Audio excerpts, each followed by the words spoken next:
اعوذ باللہ من الشیطان الرجیم بسم اللہ الرحمن الرحیم رب اشرح لی صدری ویسر لی امری واحلل عقدۃ من لسانی یفقہوا قولی اما بعد فاعوذ باللہ من الشیطان الرجیم بسم اللہ الرحمن الرحیم سورۃ الانعام۔ انشاءاللہ تعالی آج ہم آیت نمبر 95 سے 100 تک جائیں گے اللہ کے حکم سے۔ بسم اللہ الرحمن الرحیم۔ ان اللہ فالق الحب والنوى یخرج الحی من المیت ومخرج المیت من الحی ذالکم اللہ فانا تؤفکون۔ اللہ ہے جو دانہ اور گٹھلی پھوڑ کر نکالتا ہے، مردے سے زندہ نکالتا ہے اور نکالتا ہے اور زندے سے مردہ، یہی ہے اللہ، پس تم کہاں بہکے چلے جا رہے ہو۔ آج کا جو لیکچر ہے، ہر لیکچر ہی سورہ انعام کا بہت امپورٹنٹ ہے، لیکن اسپیشلی آج کے لیکچر میں اللہ سے دعا کیجئے کہ ہم جو کچھ بھی پڑھ رہے ہیں صرف ہماری ایک درس کی ایک نالج کی حد تک نہ رہے، بلکہ ہمارے دلوں کے اندر اترے، ہمیں اللہ کی پہچان آئے اور ہم اس طرح سے پھر اللہ کے فرما بردار، شکر گزار، اطاعت گزار بھی بنے۔ تو بہت دعا کیجئے کہ اللہ تعالیٰ جو کچھ ہے اللہ ہمارے دلوں میں اتارے۔ سب سے پہلے تو اللہ جو کہہ رہا ہے اس کو عمل کی توفیق دے، عمل کی، اور اس کے دل میں اترے، اور آپ سب جتنے بھی لوگ سن رہے ہیں ان سن کے سمجھ کے عمل کی توفیق عطا فرمائے۔ تو آج کی آیت میں اللہ تعالیٰ فرماتے ہیں، اللہ کی قدرت کے کرشمے اللہ تعالیٰ ہمیں بتا رہے ہیں، اللہ ہے جو دانہ اور گٹلی پھاڑ کر زمین سے پودا نکالتا ہے۔ تو دیکھیے اس سے پہلے جو ہم لوگ لاسٹ ویک پڑھ رہے تھے اس رکوع میں کیا تھا کہ جو لوگ قرآن کو اللہ کی کتاب نہیں مانتے تو وہ کیا ہیں، جو اللہ کی کتاب کی عزت نہیں کرتے، یعنی کہ وہ ایسا ہے کہ اللہ کو جیسا سمجھنا چاہیے تھا انہوں نے ویسا سمجھا ہی نہیں، اللہ کی قدر ہی نہیں کی۔ یہ ایک اللہ کا ایک وہ ہے کہ تم لوگوں نے، اللہ نے تمہارے لیے کیا کیا کیا اور تم نے تو سمجھا ہی نہیں۔ تو انہیں یہ معلوم ہی نہیں ہے کہ اس کی قدرت کتنی بڑی ہے، بہت بڑی ہے۔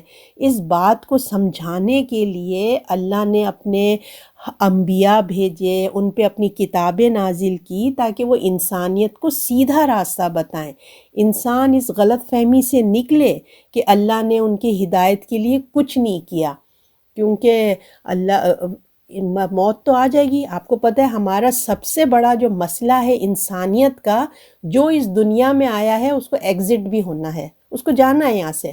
تو بہت بڑی بات ہے، یہ دنیا کے 60 70 سال 80 سال 50 سال یوں نکل جائیں گے، آپ خود دیکھ رہے ہیں ہم لوگ خود کہاں سے کہاں آ گئے، تو یوں گزر جائیں گے، اور اصل چیلنج تو اب موت کے ساتھ شروع ہونا ہے نا۔ ایسے کیسے ہو سکتا ہے کہ اللہ نے ہدایت کے لیے کچھ نہ بھیجا ہو اور ہم اسی طرح غفلت میں زندگی گزار کے پھر جب اٹھیں گے تو انسان کتنا پریشان ہوگا۔ تو بار بار اس لیے اللہ تعالیٰ، آپ دیکھیں گے اس سورے میں کتنا اللہ تعالیٰ شرک سے بچانے کی کوشش کر رہے ہیں، قرآن کی، انبیاء کی، سب کی اہمیت بتا رہے ہیں۔ آج تو اللہ اپنا انٹروڈیوس کرا رہے ہیں کہ اللہ تعالیٰ کہہ رہے ہیں اللہ وہ ہے، اللہ خالق وہ ہے، اللہ کی قدرت کو دیکھو، ایک ایک ذرہ توحید کی گواہی دے رہا ہے۔ غور و فکر کے لیے اپنا ذہن کھولو، دل کھولو، آنکھیں کھولو۔ ایک چھوٹے سے دانے سے بات شروع ہو رہی ہے، اللہ ہے جو دانہ اور گٹلی پھاڑ کر نکالتا ہے، یعنی کہ چھوٹے دانے، کتنا منا، آپ دیکھ لیں سرسوں کا آپ ذہن میں لے آئیے کتنی منا سا ہوتا ہے، تو چھوٹے سے دانہ، چھوٹی سی گٹلی، اس کے بعد گٹلی تھوڑی بڑی ہوتی ہے جیسے آم کی ہو یا بینج ہو، کچھ بھی، تو چھوٹے سے دانہ، ایک چھوٹے سے دانہ اور چھوٹی سی گٹلی پر بھی اللہ کے سوا کسی کو اختیار حاصل نہیں ہے جو اس کو پھاڑ کر اس کے اندر سے پودا یا درخت بنا دے۔ کسی میں ہے؟ آپ میں کر سکتے ہیں؟ ہے نا، نہیں کر سکتے۔ ایک مردہ بین میں سے ایک زندہ جاندار درخت کو نکال دیں، یہ ہمارے اختیار میں نہیں ہے، کسی کے اختیار میں نہیں ہے۔ یہ خدا ہی کی قدرت ہے، اس کی حکمت ہے کہ وہ ایک دانہ، بیج، گٹلی اور کے اندر وہ صلاحیت رکھی ہے کہ اس کو پروان چڑھانے کے لیے اس کے اندر اتنا اللہ نے چیز رکھی ہے. اور زمین، آسمان، بادل، ہوا، ٹمپریچر، گرمی کا، سردی، خزاں، بہار، سب مل کے نا اپنا اپنا حصہ ادا کرتے ہیں، تب جا کے ایک پھل، ایک درخت تیار ہوتا ہے. اور کس کے لیے ہوتا ہے؟ انسانوں کے لیے، آپ کے لیے، میرے لیے. یہ ہمارا رب ہے جو اتنی کائنات کو، اتنی بڑی کائنات کو ہماری خدمت میں لگایا ہوا ہے. تو اللہ یہی ہم کو سمجھانا چاہ رہے ہیں کہ دیکھو آسمان اور زمین مل کر یہ گواہی دے رہے ہیں کہ ایک خدا کی قدرت ہے. اگر مختلف خدا ہوتے نا تو کیوں آسمان سے پانی برساتے؟ زمین کے لیے ایک ہی خدا ہے نا، وہ حکم کے فرما بردار ہیں، یعنی کہ دونوں حکم مان رہے ہیں. ورنہ زمین کو، آسمان کو کیا پڑا ہے کہ ہم اتنا پانی خرچ کریں زمین کے اوپر، اور زمین کو کیا پڑی ہے کہ وہ آسمان کے لیے کچھ کرے؟ تو دونوں کا رب ایک ہے.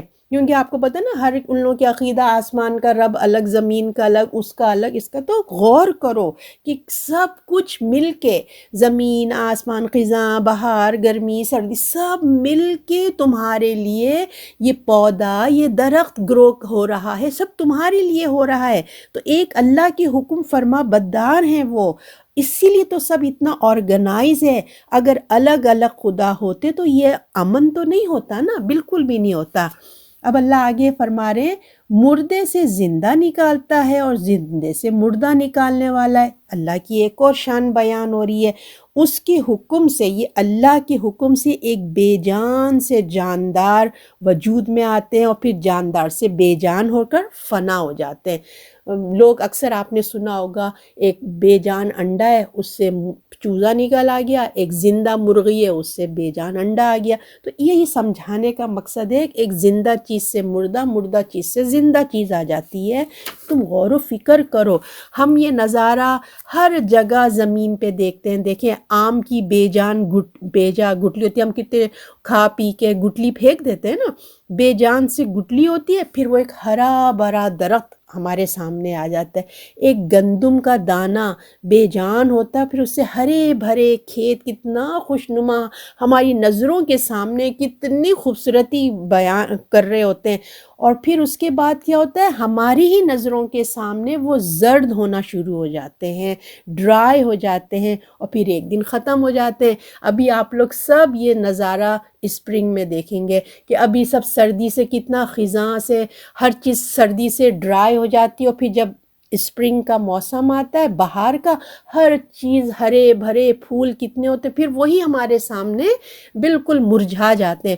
تو یہی بتایا جا رہا ہے کہ غور و فکر کرو، اپنی آنکھوں کو کھولو کہ کس طریقے سے وہ ختم ہو جاتے ہیں. ہم یہی چیزیں ہم انسان، جانوروں میں، سب میں دیکھتے ہیں. چاہے وہ انسان ہو، اسی طرح بچہ، جوان، بوڑھا، ختم. جانور بھی ایسی، سب ہم چیزوں میں دیکھتے ہیں. صرف انسانوں اور جانوروں میں نہیں بلکہ قوموں میں بھی یہ چیز ہوتی ہے. قوموں کا عروج ہوتا ہے، قوموں کا زوال بھی آ جاتا ہے. کوئی جاندار جس کے پاس زندگی ہو، وہ آپ دیکھیں گے وہ مرنا نہیں چاہتا ہے نا. ہر کوئی اپنی جانوروں کو بھی آپ پکڑنے جائیں، وہ بھی اپنی جان بچا کے بھاگتے ہیں. مگر قدرت کا یہ قانون ہے کہ زندگی کے بعد موت میں تبدیل ہو جاتا ہے، یعنی کہ یہ ایک نیچر، ایک یہ کام ہونا ہی ہے، یہ ہو کر ہی رہتا ہے. یہ واضح دلیل ہے کہ زندہ اور مردہ ہونا ہے. خدا کے سوا اس کائنات میں کوئی شریک نہیں ہے. اگر کوئی شریک ہے تو اپنی موت کو روک کے دکھا لے، یعنی کہ جو مردہ زندہ ہوتے ہیں آپ روک کے دکھا لو. تو ذالکم، اللہ تعالیٰ کہتے ہیں وہی اللہ ہے. بتایا جا رہا ہے یہی ہے اللہ. پھر تم کدھر بہہ کے چلے جاتے ہو؟ تمہیں کیا ہو گیا ہے بھائی؟ تم دیکھو تم پر اللہ کتنی مہربانی کر رہے ہیں. تم کہاں جا رہے ہو؟ کیوں اس کی دنیا میں، تم اس کی دنیا میں رہ رہے ہو، اس کی نعمتوں سے فائدہ حاصل کر رہے ہو، استعمال کرتے ہو، مگر تمہیں جو ہے اس کی ہدایت کا تم انکار کر رہے ہو. قرآن کا انکار، اللہ کا انکار.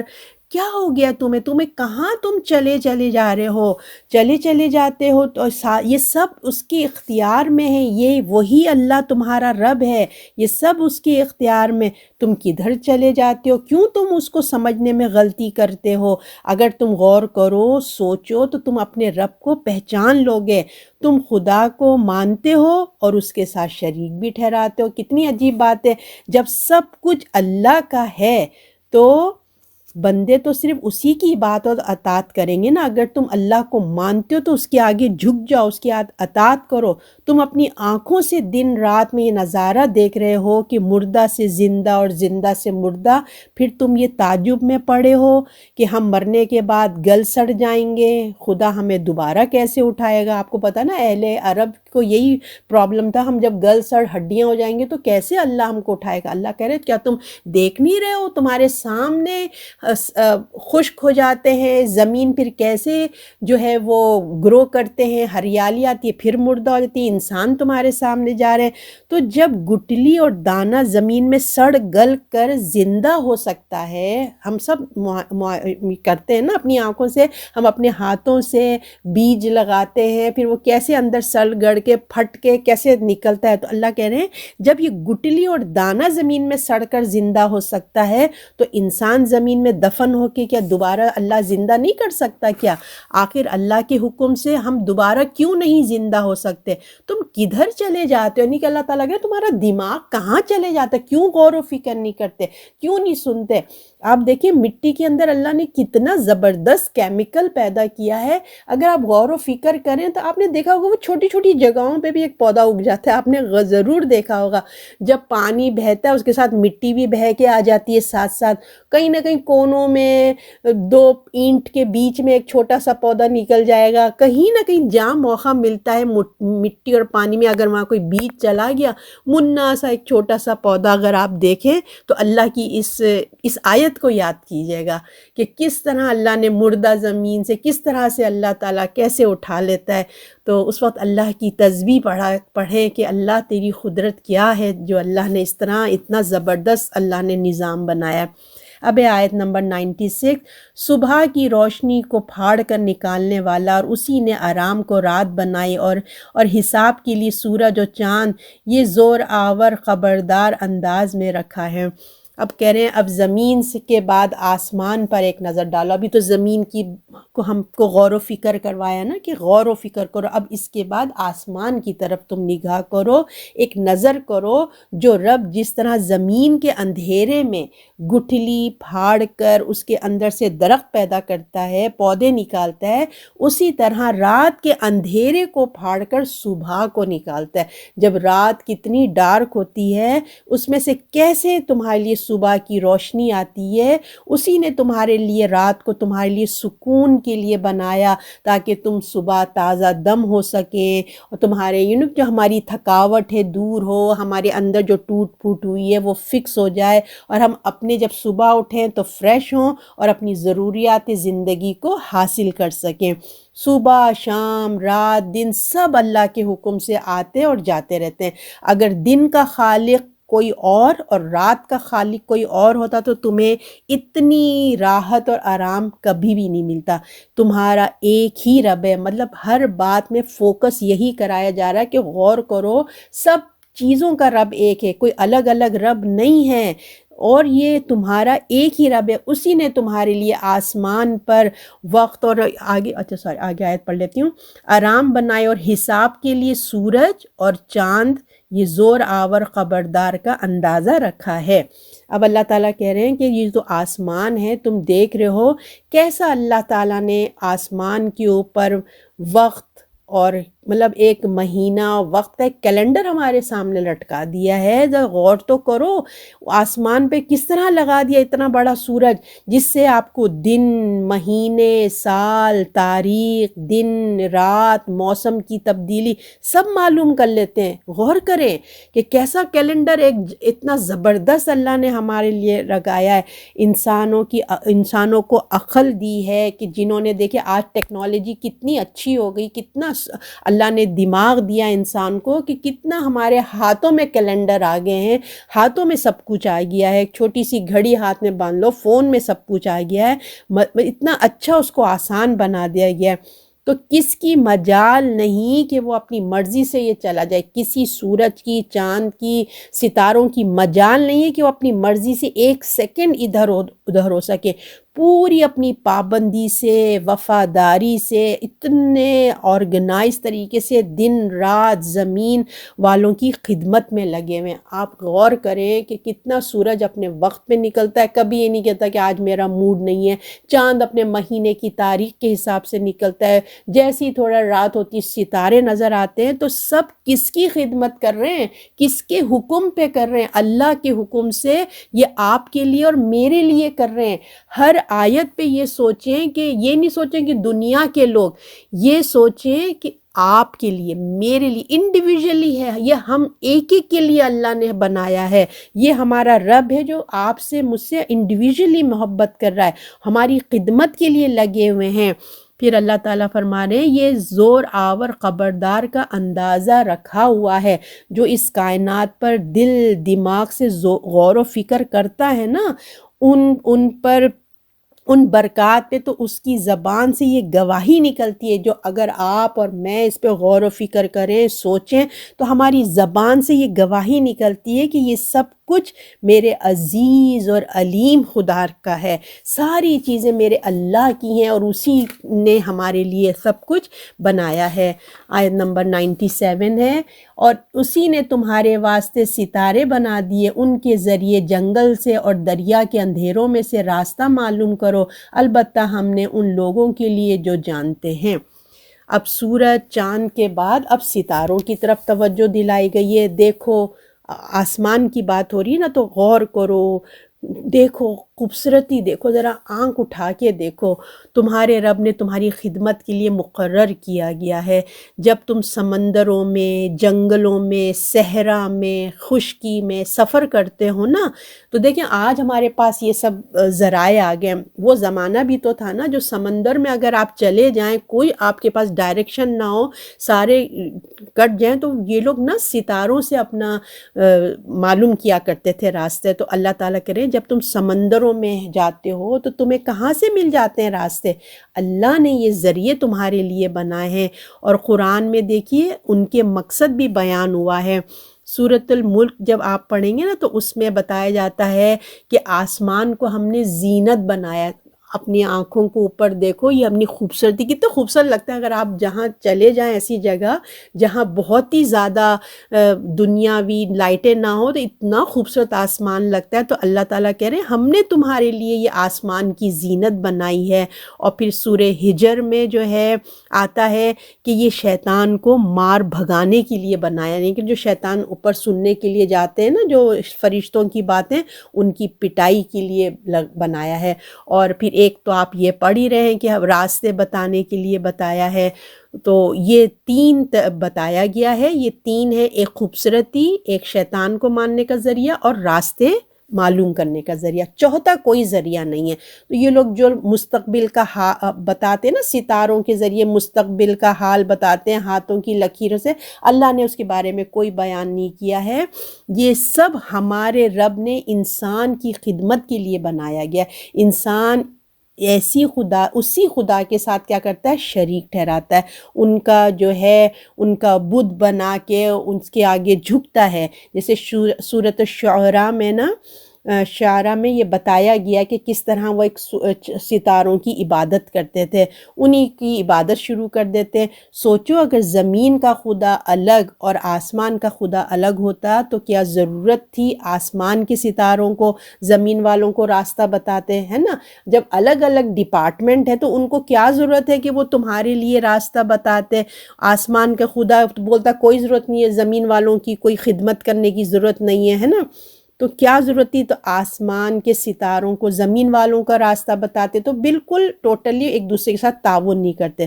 تو ان کو آنکھوں کی خوبصورتی کے لیے ساری رات آسمان میں وہ کیوں چمکتے رہتے؟ وہ کہتے چلو ہٹو، ہم کیوں ان کے لیے کام کریں، اپنے ہم نیند خراب کریں، ہے نا، ہم نہیں آتے۔ تو یہ تو بہت بڑی گواہی ہے، یعنی کہ یہ ایک بہت بڑی گواہی ہے کہ زمین اور آسمان پر ایک ہی خدا ہے۔ اسی لیے تو تمہارے لیے ستاروں کو خدمت میں لگایا ہے، تاکہ تم اپنے رب کا شکر ادا کرو، اس کی عبادت کرو۔ اللہ تعالیٰ فرماتے ہیں کہ غور و فکر کرو، صرف روز روز دیکھ دیکھ کے تم گزر نہیں جایا کرو، بلکہ اس پہ غور و فکر کرو کہ کس رب نے تمہارے لیے کیا کیا نہیں کیا۔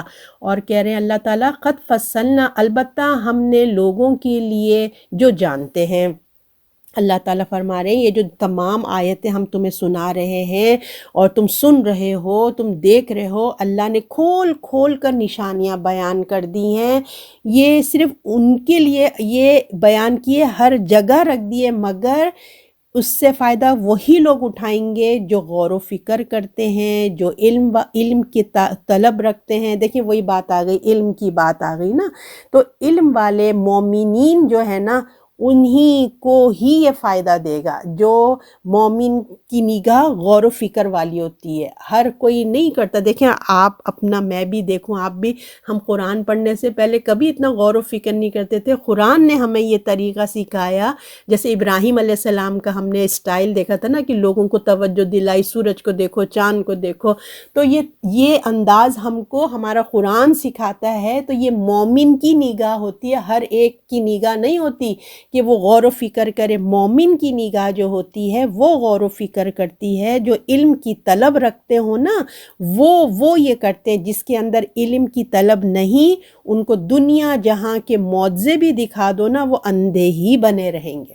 ان کے سامنے جیسے مشرکین مکہ کہتے ہیں نا، معجزہ دکھاؤ، معجزہ دکھاؤ۔ اللہ کہتے ہیں اتنے معجزے تمہارے سراؤنڈنگ میں ہیں، اگر تمہارے اندر دیکھنے والی نگاہ ہو تو تم دیکھو نا۔ تم خالی معجزے کی بات کرو، ہر چیز اللہ کا معجزہ ہے، ہر چیز اللہ کا معجزہ ہے۔ تم غور و فکر تو کرو، وہ نگاہ تو دیکھو۔ حالانکہ اگر غور و فکر کریں، پہچان لینا کوئی مشکل بات نہیں، اگر ہم ان چیزوں پہ فوکس کریں تو ہمیں ہر چیز نظر آتی ہے۔ تو دیکھیں ہمیں اس سے کیا لیسن ملا، کہ اللہ نے دنیا کو ہمارے لیے رہنے کے قابل بنایا ہے۔ آج سائنس نے جس طرح سے خدا کو لوگوں کے سامنے پیش کیا ہے نا، کس قدر مطلب اتنا ڈسکور ہوا ہے، اتنا آپ ڈسکور چینل دیکھیں، آپ اور چینل دیکھیں، کتنا اللہ آپ تو یہاں بیٹھ کے ہی ہم ٹی وی میں ایسی ایسی چیزیں دیکھ لیتے ہیں، آسمان اسپیس کی چیزیں دیکھ رہے ہیں، وہ ملک میں کیا ہے، وہ ملک میں کیا ہے، اتنی ڈسکوری، اتنا جس طرح سائنس نے آج خدا کو انٹروڈیوس کرایا ہے نا ہم لوگوں کے سامنے، تو یہ پہلے ایسا نہیں تھا۔ پہلے اور دوسری طرح کی چیزیں تھیں۔ آج کے انسان کے لیے تو بہت کچھ کیا ہے، مگر فائنل یہ سارا گیم کس کا ہے؟ علم کا گیم، یعنی کہ علم بہت بڑی نعمت ہے۔ اور دیکھیے ہمارے پیارے نبی کو بھی اللہ نے حکم کیا دیا تھا، کیا دعا یاد کروائی تھی؟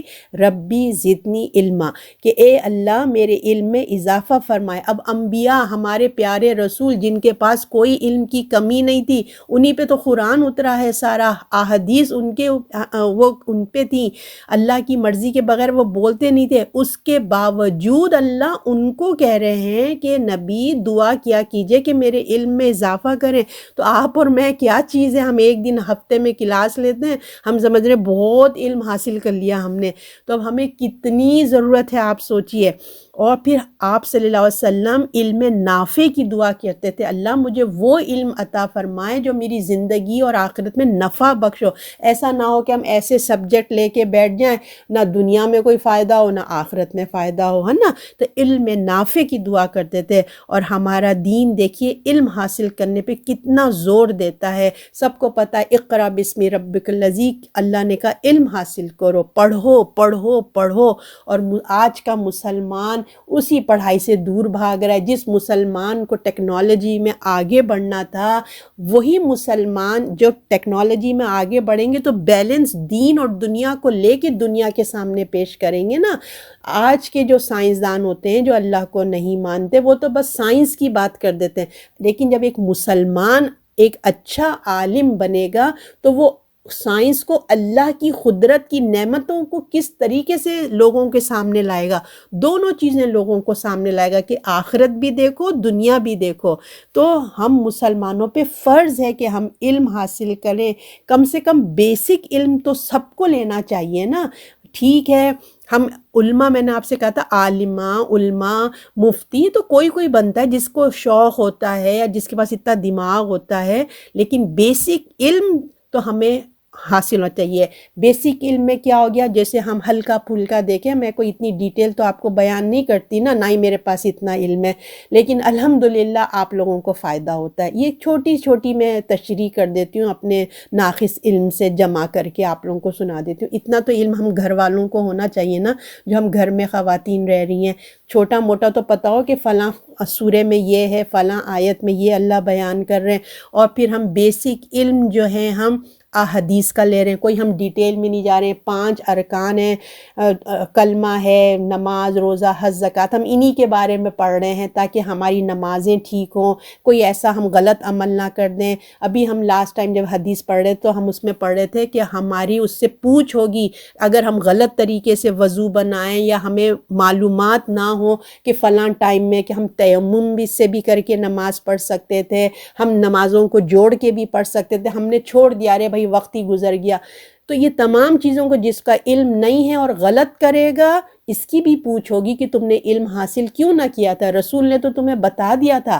تو علم حاصل کرنا بہت ضروری ہے، بیسک علم حاصل کرنا کہ اپنے قرآن کی تجوید ٹھیک کریں، قرآن پڑھنا سیکھیں، قرآن کے معنی جتنا ہو سکتا ہے آپ جاننا تو سیکھیں، تاکہ کوئی آپ کو کوئی دوسرے طریقے سے اپنی غلط بیانی نہ کر دے، جیسے علماء یہود کے کرتے تھے، چھپا چھپا کے چند چیزیں بیان کرتے تھے۔ تو آپ کو خود نالج ہونا چاہیے، خود آپ کو پتہ ہونا چاہیے کہ اللہ آپ سے کیا کہہ رہا ہے۔ بیسک علم کی تو دعوت دیجئے نا لوگوں کو، لوگ اس سے بھی جان چڑھاتے ہیں۔ لوگ صرف خالی لیکچر سن لیتے ہیں، لیکچر سننے سے اچھا ہے تھوڑا بہت علم آ جاتا ہے، مگر اس کے لیے وقت لگانا پڑتا ہے، یہ ایک فرض ہے ہمارے اوپر۔ انبیاء بھی، رسول اللہ بھی غار گئے نا، غار حرا میں جا کے آپ رہتے تھے، علم حاصل کرتے تھے، وہاں فرشتے آتے تھے۔ حضرت موسیٰ کو اللہ تعالیٰ دے دیتا ادھر ہی نا صحرا سینا میں ہی دے دیتا، وہیں پہ وہی بھیج دیتا، نہیں، آپ کو بلایا گیا، الگ بلایا گیا کوہ طور پہ، تب آپ کو 40 ڈیز جب آپ نے لگایا تب آپ کو علم دیا گیا ہے نا۔ اسکول کی تعلیم، کالج کی تعلیم کے لیے بھی لوگ وقت نکال کے جاتے ہیں نا، ایک جاتے ہیں جگہ میں بیٹھتے ہیں۔ اگر آج کل آن لائن ہو رہی ہیں کلاسیں تو وہ کتابیں، کاپی، پینسل کھول کے تو بیٹھتے ہیں نا۔ صرف ایک قرآن کی ہی اتنی ناقدری کیوں ہوتی ہے کہ وہ چلتے پھرتے، ہم کچن میں کام کر رہے ہیں، کان میں پڑ رہا ہے، ہم برتن دھو رہے ہیں، کان میں پڑ رہا ہے، اتنی ناقدری قرآن کی۔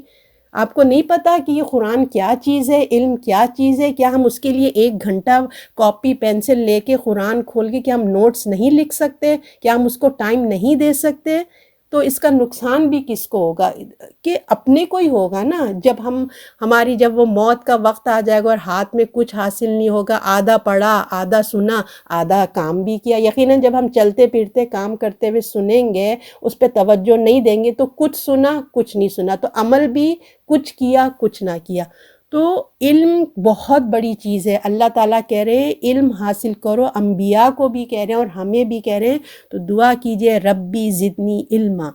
اب ہے آیت نمبر 98 میں کہا جا رہا ہے کہ وہی ہے، کھول کر بیان کر دے، وہی ہے جس نے تم سب کو ایک شخص سے پیدا کیا، پھر ایک کو تو تمہارا ٹھکانہ کیا اور ایک کو امانت رکھے جانے کی جگہ۔ ان لوگوں کو جو سوچتے ہیں کھول کر پتے بیان کر دیجئے۔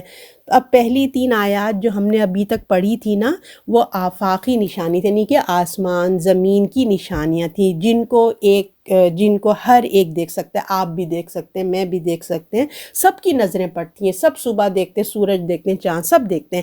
تو اس آیت میں جو اب 98 آیت ہے، اس پہ نا انسان اپنے وجود پہ، آپ میں اپنے اوپر فوکس کریں، غور و فکر کی دعوت دے رہی ہے، کہہ رہے ہیں سوچو کہ تمہیں کس نے بنایا۔ اللہ تعالیٰ فرما رہے ہیں اب تم سوچو کہ تمہیں کس نے بنایا، تم کیسے پیدا ہو گئے، کیا تم آٹومیٹکلی آ گئے، خود ہی خود آ گئے، تم کیا تھے، تم کچھ بھی نہیں تھے، تم ایک لیکوڈ تھے، کیسے اللہ نے تم کو کہاں سے کہاں کیا کیا بنا دیا، اور پھر لوگ مر کے کہاں جا رہے ہیں، کیا تم دیکھتے نہیں ہو قبرستان کے قبرستان بھرتے چلے جا رہے ہیں، دنیا سے انسان کم ہو رہے ہیں، قبریں بھرتی چلی جا رہی ہیں، اور جو وہاں جاتا ہے واپس ہی نہیں آتا۔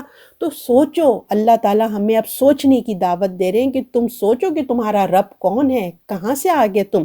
قرآن ہمیں بتاتا ہے، سنو، غور سے سنو، تم سب کو اللہ نے ایک ہی سے بنایا ہے، تم سب آدم کی اولاد ہو، تمہاری پیدائش ایسی ہوئی ہے کہ پہلے جیسے ماں ایک مطلب علماء کہتے ہیں کہ جیسے ماں کے پیٹ میں رہے نا بچہ آ کے رہا، تو پھر وہاں آہستہ آہستہ بڑھا، اور پھر جب مدت اس کی 9 مہینے پوری ہو گئی تو تم دنیا میں آ گئے، پھر یہاں کچھ مدت رہا، ایک علماء نے تو بولا ماں کا پیٹ، ٹھیک ہے، تو اور دوسرے علماء نے کہا کہ یہ جو ہے دنیا کی مثال دی جا رہی کہ دنیا میں تم ایک وقت رہے، یعنی کہ جتنی بھی زندگی 60 70 50 جتنی بھی زندگی تم ایک مدت رہے، تو دونوں چیزیں اپنے ذہن میں رکھیں، ماں کا پیٹ بھی اور دنیا بھی۔ تو تم دنیا میں آئے، کچھ مدت تک تمہارا ٹھکانہ رہا، اس کے بعد تمہارا ٹھکانہ کیا ہوگا، تمہاری قبر ہوگی، یعنی کہ تم ایک مدت تک رہ کے پھر تم نے دنیا سے گزر جاؤ گے، اور تمہارا جو مستقر مقام ہوگا، جو ایک وقت مقرر تک جب تک اللہ کا حکم نہیں ہوگا تم قبر کے اندر ہوگے۔ اب کسی کی قبر دیکھیں زمین ہوتی ہے، کوئی کسی کی موت سمندر میں آ جاتی ہے، کوئی کسی کی خبر جانور کا پیٹ ہوتا ہے، اللہ جانتا ہے کس کس کس کی خبر کہاں ہے، کیسے جانا ہے، یہ اللہ ہی جانتا ہے۔ اور پھر جب دنیا میں ہم آئے ہیں تو جانا بھی ہے، یہ بھی تو ایک حق ہے نا، ٹروت ہے۔ تو اسی پہ غور و فکر کیا جا رہا ہے کہ تم جو ہیں آئے ہو اور پھر اسی طرح تم کو چلے جاؤ گے۔ تو سورہ بقرہ میں آتا ہے اور تمہارے لیے زمین میں ایک وقت خاص تک اپنے بسنے کی جگہ بنائی اور کھانا پینا بھی دیا۔ اس کے بعد بتایا جب تم مرنے کے بعد وہ دفن کیا جاتا ہے۔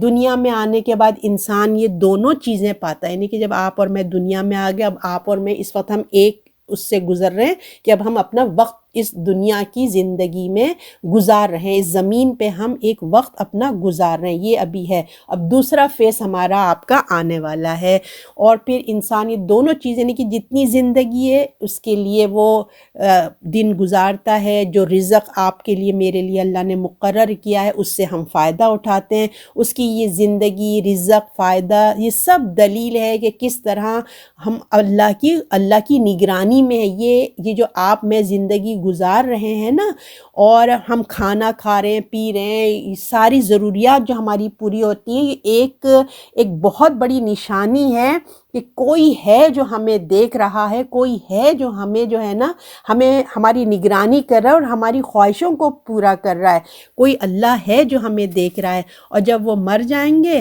تو زمین میں جہاں اس کی قبر ہے دفن ہو جائیں گے وہ جا کے، تو خدا ہی کی زمین میں دفن ہوں گے۔ کہاں ہم جو بھی جائیں گے، سمندر، اللہ نہ کرے بھائی، جس کی بھی جیسی موت، اچھی موت آئے، ایمان کی، شہادت کی موت، تو جہاں بھی وہ دفن ہوگا، جو حکم ہوگا زمین اس کو امانت کے طور پہ وہ رکھ لے گی۔ جب ہم دفن کر دیتے ہیں نا، وہ اللہ کی امانت ہے، وہ اس کو اپنے اندر چھپا لیتی ہے، اور جب پھر اللہ کا حکم ہوگا، حشر کا میدان برپا ہوگا تو وہ نکال کے خدا کے حوالے کر دے گی، یعنی مرنے کے بعد دوبارہ اٹھایا جائے گا۔ زمین انسان کو کھا نہیں جاتی بلکہ وہ اس کی حفاظت میں دے دی جاتی ہے۔ اندر تو ہمیں ایسا بظاہر دکھتا ہے نا کہ وہ کیمیکلز پورے ختم ہو گئے، لیکن وہ اللہ کا ایک نظام ہے، وہ اسٹوریج میں رکھ دیا جاتا ہے۔ جب اس کو اٹھایا جائے گا تو سب جگہ سے جو جگہ عارضی ہے قبر سے سب نکل کے ان کے 2 ٹھکانے ہوں گے، جو بھی نکلے گا نا زمین سے یا تو جنت کی طرف جائے گا یا دوزخ میں جا کے ٹھہرے گا، یعنی کہ پھر وہ ایک مقرر مقام ہے، ہر چیز کے ایک ٹیمپریری ہے اور ایک جا کے پھر وہ سیٹل ڈاؤن ہوگا، جنت یا دوزخ میں جا کے ٹھہرے گا۔ تو ان دونوں میں سے کوئی جگہ اس کا ہمیشہ کا ٹھکانہ ہوگا۔ اللہ تعالیٰ ہمیں جنت والے ٹھکانے سے دے۔ اب اللہ تعالیٰ فرما رہے ہیں اور ایک امانت رکھے، اور پھر اللہ تعالیٰ کہہ رہے ہیں تم کہاں پھر تم چلے جاتے ہو نا، اور ہم نے ٹھکانہ دیا اور ایک امانت رکھے جانے کی جگہ ان لوگوں کو جو سوچنے میں کھول کر پتے کی بیان کیا کرتے ہیں۔ ان لوگوں کے لیے باتیں بیان کی جا رہی ہیں، پہچاننے والوں کے لیے، سوچنے والوں کے لیے نشانیاں بھی ہیں۔ اللہ نے کھول کر بیان کر دی، یعنی انسان پر خدا کی نشانیاں ایک وقت ظاہر ہوتی ہیں۔ کب؟ جب وہ عقل اور دل کو استعمال کرتا ہے۔ اگر ہم ایسی صبح اٹھے اور ایسی ہم گزر گئے تو ہم غور و فکر نہیں کریں گے، جب تک کہ آپ اس پہ وقت نہیں لگائیں گے، اور وقت لگانے کے لیے علم ہوگا تو کچھ وقت لگائیں گے نا، کچھ نالج ہوگا تو سوچیں گے نا۔ جب خالی دن رات دنیا کے کام سوار ہو تو وہ یہی ہوئے گا، یہ کرنا ہے، یہ کرنا ہے، یہ کرنا ہے، مگر اصل چیز جب آپ کے پاس نالج ہو، اب یہ قرآن کی آیت آپ نے پڑھی ہے، اب آپ کے پاس کتنی سارا میٹر آ گیا، ارے اللہ یہ بھی دیکھنا ہے، وہ بھی غور کرنا ہے، تو یہ جب آئے گا دماغ میں، علم ہوگا، تبھی تو جا کے آپ غور و فکر کریں گے نا۔ تو اللہ تعالیٰ کہہ رہے ہیں جو وہ اپنی عقل اور دل لگائے گا نا، سمجھ بوجھ کرے گا، وہی جو استعمال کرے گا اس کو ہی یہ چیزیں نظر آئیں گی۔ اب آیت نمبر 99، اور اسی نے آسمان سے پانی اتارا، پھر اس نے ہر چیز کو اگنے والی ہم نے نکالی، پھر اسے سبز کھیتی نکالی جس سے ہم نے دانے نکالتے ہیں، پھر ہر ایک پر چڑھاوا کیا، اور کھجور کے گابے میں اور پھل کے جھکے ہوئے گچھے، اور باغ انگور کے، زیتون اور انار آپس میں ملتے جلتے ہیں اور جدا جدا بھی ہیں، اور ہر ایک درخت کا پھل جب پکنے کو آتا ہے ان کے پکنے کو دیکھو، ان چیزوں میں ایمان والوں کے واسطے نشانیاں ہیں۔ پھر اللہ تعالیٰ ایک اور نشانی اب ہمیں بتا رہے ہیں، اس آیت میں اللہ کی نشانی بیان ہو رہی ہے جن پر غور کرنے سے انسان اللہ کو پہچان سکتا ہے۔ یہ ہے رب کون ہے، یعنی کہ اس سے بڑی، یہ بہت بڑی نشانی ہے ایمان لانا۔ جو ایمان لانا چاہتا ہے نا، اپنے اللہ کا قرب حاصل کرنا چاہتا ہے، اللہ کی پہچان کرنا چاہتا ہے، تو یہ بتایا جا رہا ہے کہ یہ رب کیا ہے، دیکھو، غور و فکر کرو، خدا ہمیں کیوں نظر نہیں آتا، آخر کیا وجہ ہے کہ ہم ایک روٹین کے مطابق زندگی گزارتے ہیں، حالانکہ اس کائنات میں ہونے والی ہر چیز معجزہ ہے۔ ہم اپنے ان چیزوں سے یوزڈ ہو چکے گئے نا، ہم روز دیکھتے ہیں ایسی صبح ہوتی ہے، ایسا ہی ہم دن چڑھتا ہے، تو ہم یوزڈ ہو گئے ہیں، ہم غور و فکر نہیں کرتے کہ یہ کیسے پیدا ہو گئے، کس نے پیدا کیا، زمین میں بیج ڈالنے کے بعد کھیتی پکنے کو تک، پھل لگنے تک جو کچھ ہوتا ہے، یعنی کہ جو کسان ہوتے ہیں یا جو ہم لوگ ہوتے ہیں، جب بھی ہم زمین پہ بیج ڈالتے ہیں، کھیتی پکتی ہے، وہ زمین سے بیج پھٹ کے کومپل نکلتے ہیں اور اس کے بعد بڑا ہوتا ہے، پھل لگتے ہیں، جو کچھ بھی ہوتا ہے اس میں انسان کا کوئی دخل نہیں ہے۔ آپ نے صرف کیا کیا، بیج بویا، وہ بھی بیج اللہ ہی کی پیدا کی ہوئی ہوتی ہے، ہم نے بویا، پانی بھی اللہ کا ہے، وہ ہم نے پانی ڈالا، اور اس کے بعد آپ میں کچھ نہیں کر سکتے۔ آپ زمین کے اندر تو آپ نہیں اس کو پھاڑ سکتے نا بیج کو، وہ اللہ کا نظام ہے جو اللہ کے حکم سے وہ کرتا ہے، تو اس میں انسان کا کوئی دخل نہیں ہے۔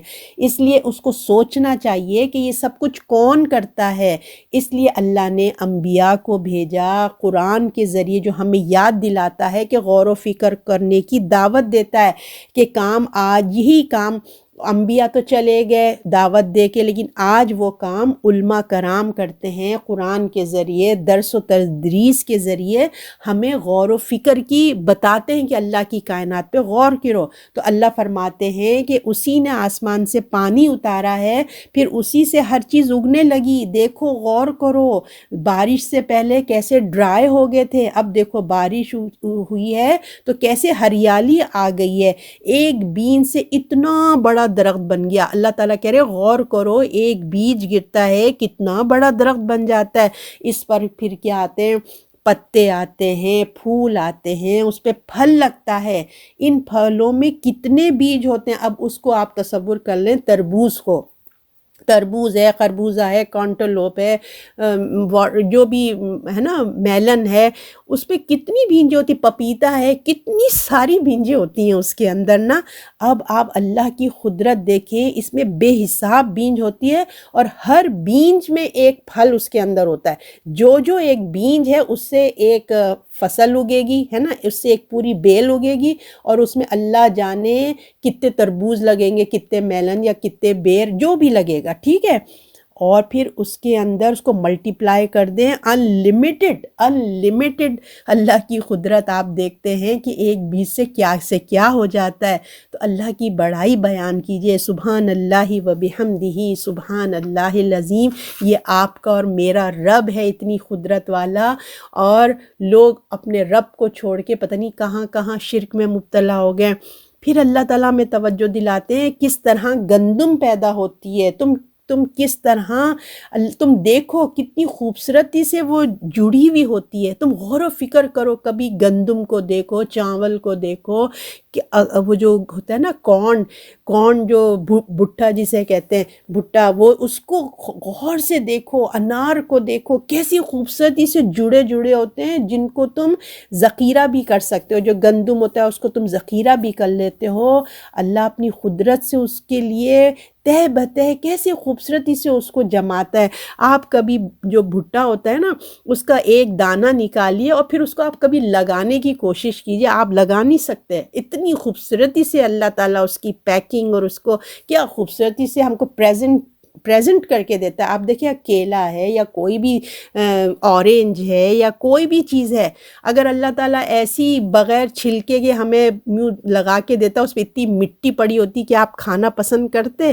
کبھی نہیں کرتے۔ اس کی پریزنٹیشن بھی دیکھیے کتنا خوبصورتی سے اللہ ان کو کور کے ساتھ، تمیز تہذیب کے ساتھ ہم کو دیتے ہیں۔ انسان کی عزت، اس کو ایسی کچرا نہیں دے دیا، عزت کے ساتھ اللہ تعالیٰ پیش کر رہے ہیں، اور اتنے سینکڑوں دانوں کا اضافہ کر کے لوٹاتے، یعنی کہ جب ایک کسان جو ہے وہ ایک کارن کی بیج بوتا ہے نا، یا ایک گندم کا دانہ بوتا ہے، پھر اس میں نے آپ کو کہا نا، جب اللہ تعالیٰ اس کو لوٹاتا ہے ایک کے بدلے سینکڑوں دانوں کا اضافہ ہوتا ہے، کتنی بڑی فصل اگتی ہے، اس میں کتنے سارے لگ جاتے ہیں۔ تو سوچو، کیا یہ اپنے آپ سے ہو رہا ہے؟ کیا تم کبھی غور و فکر کرتے ہو کہ یہ کیسے ہو رہا ہے؟ یہ کسی حکیم اور قدرت والے پروردگار کا کام ہے، جو تمہارے لیے یہ کھانے پینے ہر چیز کا انتظام کر رہا ہے۔ تم کچھ نہیں کر سکتے، یہ صرف اللہ کی رحمانیت ہے جو تمہارے لیے کھانے پینے کا انتظام کرتا ہے۔ اللہ کو کیا تھا؟ اللہ چاہتا ہمیں ایک پانی اور ایک دے دیتا چیز، بس اسی پہ گزارا کر کے اچھے کام کر کے آ جاؤ۔ لیکن اس کی رحمانیت دیکھیے کہ اس نے ہمارے ورائٹیز، مزے کے کھانے، کتنے انسان ہیں ان کے مزاجوں کو دیکھ کے ان کی ٹیسٹ کے لیے کیا کیا نہیں بنا دیا۔ اب اللہ تعالیٰ آگے فرما رہے ہیں کہ تم دیکھو کہ کھجور کے گابے ہیں، پھل ہیں جمے ہوئے، کیسے اچھی چیزیں بنائی ہیں۔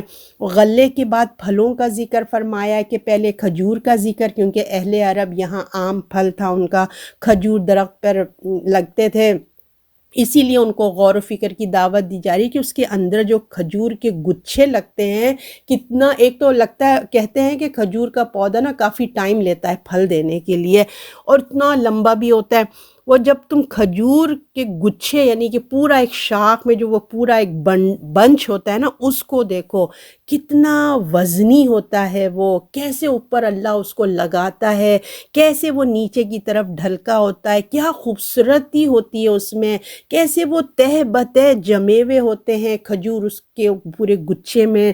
اور تم یہ دیکھو کیا خوبصورتی ہوتی ہے، پہلے وہ کیسی شکل کے ہوتے ہیں، پھر وہ کیسے خوبصورتی سے ان کے رنگ بدل رہے ہوتے ہیں، ہر چیز توجہ دلا رہی ہے، یعنی کہ اللہ کی ایک ایک نعمت، ایک ایک ذرہ انسان کو کہتا ہے دیکھو یہ ہے تمہارے رب کا شاہکار، دیکھو غور و فکر کرو، تاکہ تمہیں اللہ کی قدرت پر انسان کی نظر پڑے۔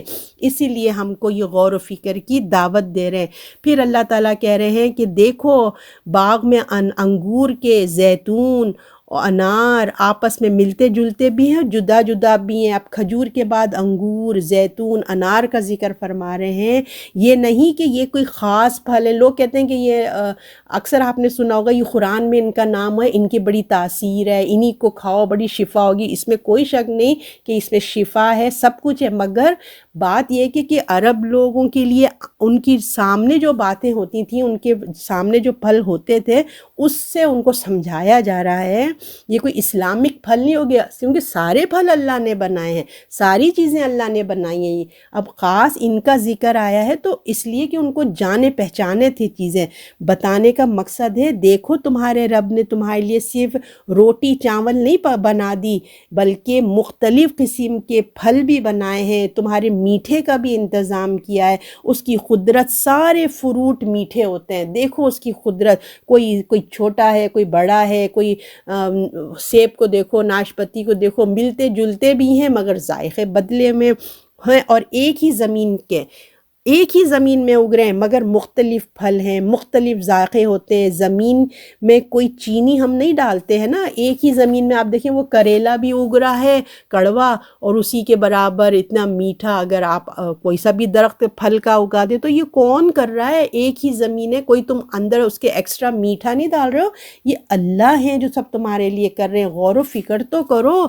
اب اللہ کہہ رہے ہیں انظر، اور ایک درخت اور دیکھو تم اس کے پھل کس طرح سے آتے ہیں، کس طرح وہ لگتا ہے اور پھر پکتا ہے۔ اب اللہ تعالی ہمیں غور و فکر کی اور مزید کہہ رہے ہیں کہ ان پھلوں کو دیکھو، ان غلوں کو دیکھو، ان کھیتیوں کو دیکھو، ان درختوں پہ لگنے والے پھلوں کو دیکھو کیسے ہوتے ہیں، دیکھو اس کے بعد کیسے وہ لگتے ہیں، کچے ہوتے ہیں، بالکل کچے ہوتے ہیں، اس کے بعد وہ سلولی پکنا شروع ہوتے ہیں، وہ پختہ ہونا شروع ہوتے ہیں، پکتے ہیں، اس کے بعد ان کو توڑ کر ہم جمع کرتے ہیں یا کھاتے ہیں۔ تو اللہ کہہ رہے ہیں کہ جس طرح ان کو پیدا کرنے میں انسان بے بس ہے، میں نے آپ کو یہ بتایا نا کہ ہم صرف زمین میں لگاتے ہیں، اس کے بعد آپ میں کچھ نہیں کر سکتے، ہم بے بس ہیں جب تک کہ وہ بڑا ہو کے پھل دے۔ تم بے بس ہو، تم کچھ نہیں کر سکتے۔ اسی طرح اس کے بڑے کرنے میں بھی تم بے بس ہو، تم کچھ نہیں کر سکتے، اس کو پکا نہیں سکتے، اس کچے پھل کو تم پکا ہی نہیں سکتے، یہ اللہ ہی ہے جو تمہارے لیے پکاتا ہے، کہ اب اللہ ہی کی قدرت ہوتی ہے۔ اگر تم غور و فکر کرو تو یہ بہت بڑی بات ہے، اس کے بغیر وہ انسان کے کسی کام کا نہیں ہے۔ کتنی بڑی بات ہے، دیکھیں اللہ، یہ جو کسان ہوتے ہیں سب، اگر پھل لگ گئے ہیں، آم لگ گیا ہے، آم پکے ہی نہ، وہ کچا کیری کا کیری رہ جائے تو بتائیں ان کی انکم کیا ہوئی؟ لوگ وہ کھٹے تو نہیں کھائیں گے نا۔ تو یہ اللہ تعالیٰ کہہ رہے ہیں یہ اللہ کی قدرت ہے، غور و فکر کرو کہ کس طرح اللہ تمہارے لیے اس پھل کو پکاتا ہے، اس میں مٹھاس پیدا کرتا ہے، تمہیں کھانے کے قابل بناتا ہے۔ کتنے ہمارے رب کا شکر ادا کریں، کم ہے جو اللہ نے ہمارے لیے اتنے انتظامات کیے ہیں۔ اب اللہ تعالیٰ فرماتے ہیں کہ اس پہ غور و فکر کرو، بے شک اس کے اندر نشانیاں ہیں اس واسطے قوم کے جو ایمان والے ہیں۔ یہ مومن کی نگاہ ہی ہے جو غور و فکر کرے گی۔ جو لوگ ایمان لانا چاہیں ان کے لیے ان چیزوں کے اندر بہت سی نشانیاں ہیں، اپنے رب کو پہچاننے کے لیے۔ انسان کے اندر قبول اگر ارادہ ہو نا، اور قبول کا ارادہ پایا جائے تو اسی میں نشانیاں نظر آتی ہیں انسان کو۔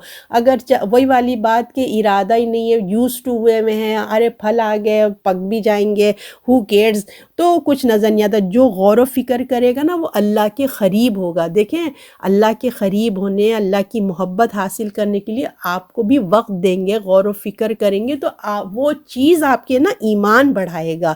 تو یہ اللہ ہی ہے، اس کی شان ہے، یہ کمال قدرت کے نظارے ہیں تمہارے لیے، تمہارے رب نے بنائے ہیں۔ تم کدھر چلے جاتے ہو؟ تمہارے لیے پوری کائنات خدمت میں لگا دی اور تم ہو کہ پتہ نہیں کہاں چلے جا رہے ہو، اللہ کے ساتھ شریک کرنے لگتے ہو، اپنے سے کمتر کے آگے سجدے میں جھک جاتے ہو، اور ایک اپنے رب کے سوا اس سے ڈرنا اور اس کے آگے جھکو۔ تم کہاں چلے جاتے ہو اپنے رب کو چھوڑ کے؟ یہ اللہ تعالیٰ نے ہمیں بتایا ہے۔ اب آیت نمبر 100، یہ لاسٹ ہے۔ اللہ تعالیٰ فرماتے ہیں اور اللہ کا شریک جنوں کو ٹھہراتے ہیں، اور کیونکہ اس نے ان کو پیدا نہیں، اسی کو ان کو پیدا کیا ہے ان کے رب نے، اور اس کے واسطے بیٹے اور بیٹیاں تراش لیتے ہیں، جہالت ہے اور وہ ان باتوں میں جو لوگ بیان کرتے ہیں، پاک ہے وہ بہت زوراور ہے۔ اب دیکھیں ہونا تو یہ چاہیے تھا نا کہ اتنی تفصیل جو اللہ نے بیان کی ہے، اللہ کی قدرت بیان ہوئی ہے، اس کے بعد انسانوں کا ایمان اور پختہ ہو جاتا، مگر انسانوں نے کیا کیا، ایسے رحیم ایسے کریم رب کو چھوڑ کر اللہ کے ساتھ جنوں کو، فرشتوں کو خود اللہ کا شریک ٹھہرا دیا۔ وہ سمجھے ان کے پاس بھی کچھ اختیارات ہیں، جنوں کے پاس، فرشتوں کے پاس بھی اختیارات ہیں، حالانکہ اللہ نے ہی انہی کو پیدا کیا ہے۔ اللہ ہی کی پیدا کی ہوئی چیزیں کس طرح اس کی اللہ کی خدائی میں شریک ہو سکتی ہیں؟ ان کو کہاں سے یہ پھرے جاتے ہیں؟ اور صرف جنوں کو نہیں بلکہ بیٹے اور بیٹیاں بھی بنا لیے، یعنی کہ عیسیٰ علیہ السلام کو بیٹا بنا لیا، یہودیوں نے عزیر علیہ السلام کو بیٹا بنا لیا، مشرکوں نے فرشتوں کو اللہ کی بیٹیاں بنا لیا۔ تو یہ کیا کر رہے ہو تم لوگ کے پاس کوئی نالج ہے، کوئی علم ہے؟ علم کے بغیر یہ کوئی نہ کوئی تمہارے پاس دلیل ہے نہ علم ہے، کیا کیا تم لوگوں نے اپنے سے بنا لیا، گمان پہ، تمہارے بڑوں کے کہنے پہ، بغیر علم کے تم نے شرک کی بنیاد رکھ لی ہے۔ اللہ تعالیٰ فرماتے ہیں سبحان ربک سبحان و تعالی عما یصفون، اللہ پاک ہے، بلند ہے اس چیز سے جو یہ کہتے ہیں، جو ذات خالق، مالک، نا مدبر ہے، علیم ہے، کریم ہے، رحیم ہے، اس کی مخلوق کی صفات سے تم ملا دیتے ہو۔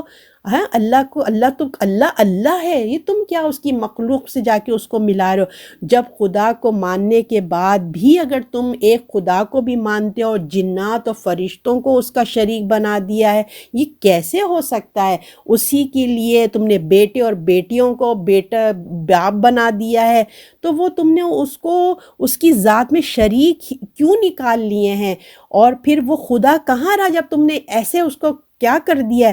وہ ان تمام چیزوں سے پاک ہے، وہ بے نیاز ہے۔ قل هو اللہ احد، وہ اللہ ہے، وہ اکیلا ہے، اس جیسا کوئی نہیں ہے۔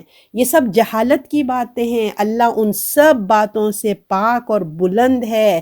چاہیے کہ اس کی نشانیاں دیکھو، اس کو ٹھیک طور پر سمجھنے کی کوشش کرو، اپنے رب کے آگے جھکو اور جیسا وہ ہے ماننے کا حق اس کو مانو۔ تو اللہ تعالیٰ نے دیکھیے ہمیں آج کتنی ساری اپنی رب کی نعمتیں بتائی ہیں۔ تو اب میرے آپ سے یہ ریکویسٹ ہے کہ ان آیات سے اللہ کی توحید کا جو ہمیں سبق ملتا ہے نا، اللہ نے ہمارے لیے کیا کیا احسانات کیے ہیں، غور کیجئے، کیا کیا نعمتیں پیدا کی ہیں۔ اور اب آپ دیکھیں جب نعمتیں اللہ دیتا ہے نا تو اس کے بارے میں سوال بھی ہوگا کہ اس کو کیسے استعمال کیا۔ تو یہ جو تمام نعمتیں پیدا کی، آرام اور سہولت کی نعمتیں جو اللہ نے ہمیں دی ہیں، مہربان اللہ نے، جب ہم دیکھتے ہیں استعمال کرتے ہیں تو ہمارے اندر اپنے رب کی نا شکر گزاری، عاجزی پیدا ہونا چاہیے۔ یہ سبق ہے آج کے لیسن کا کہ ہمیں اپنے رب کے لیے شکر گزاری، عاجزی پیدا ہونا چاہیے۔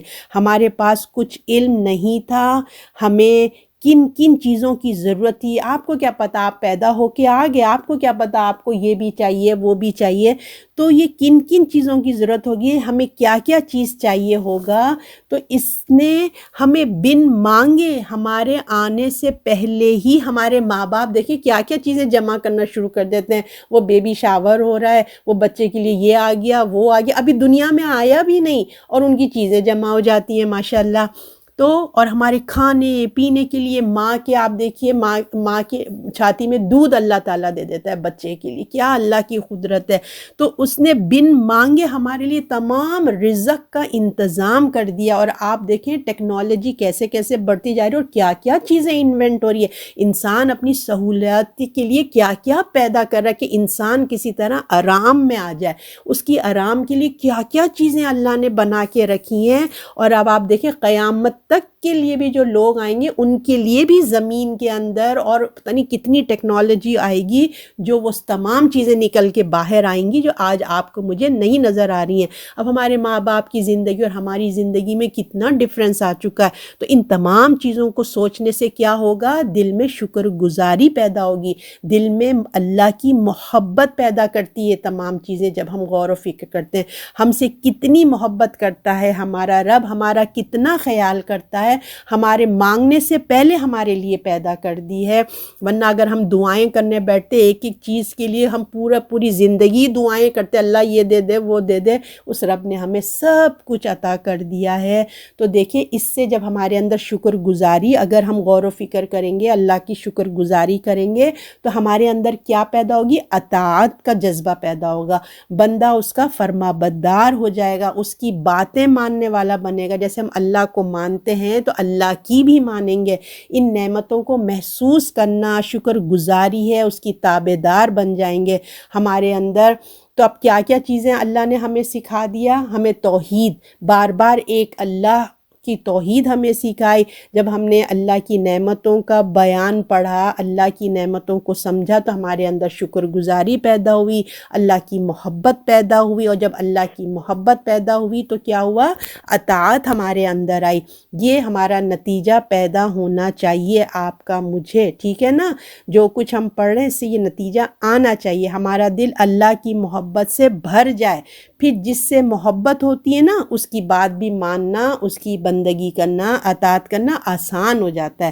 تو ان آیات کو ہم ایسے ہی پڑھ کر نہ نکل جائیں، ٹھیک ہے؟ ہمیں یہ شعور ہونا چاہیے کہ ہم کیا پڑھ رہے ہیں، بلکہ یہ تمام مقاصد جو میں نے آپ کو بتائے وہ ہمارے حاصل ہونا چاہیے۔ سوچیں، اب آپ لوگ غور و فکر کریے گا، کیا میں غور و فکر کر رہی ہوں، کیا میرے اندر شکر گزاری آ رہی ہے، میری توحید اچھی ہو رہی ہے، میرے اندر اطاعت اور فرما برداری آ رہی ہے؟ تمام چیزوں کو سوچئے۔ سب سے بڑا سبق دیکھیں توحید کا ہے، مگر پھر بھی لوگ اللہ ہی کا کھاتے ہیں، پیتے ہیں، چیزیں استعمال کرتے ہیں اور اللہ ہی کے آگے لوگوں کے ساتھ شریک بنا لیتے ہیں۔ تو اللہ سے دعا ہے کہ اللہ تعالیٰ جو کچھ آج ہم نے پڑھا ہے، سیکھا ہے، سمجھا ہے، اس پہ ہمیں عمل کرنے والا بنائے، اور جو کچھ ہمارے اندر ان چیزوں سے خصوصیات پیدا ہونی چاہیے نا، اللہ وہ ہمارے اندر خصوصیات پیدا کر دے انشاءاللہ تعالیٰ۔ صدق اللہ العظیم۔ سبحان ربک رب العزت عما یصفون والسلام علی المرسلین والحمد للہ رب العالمین۔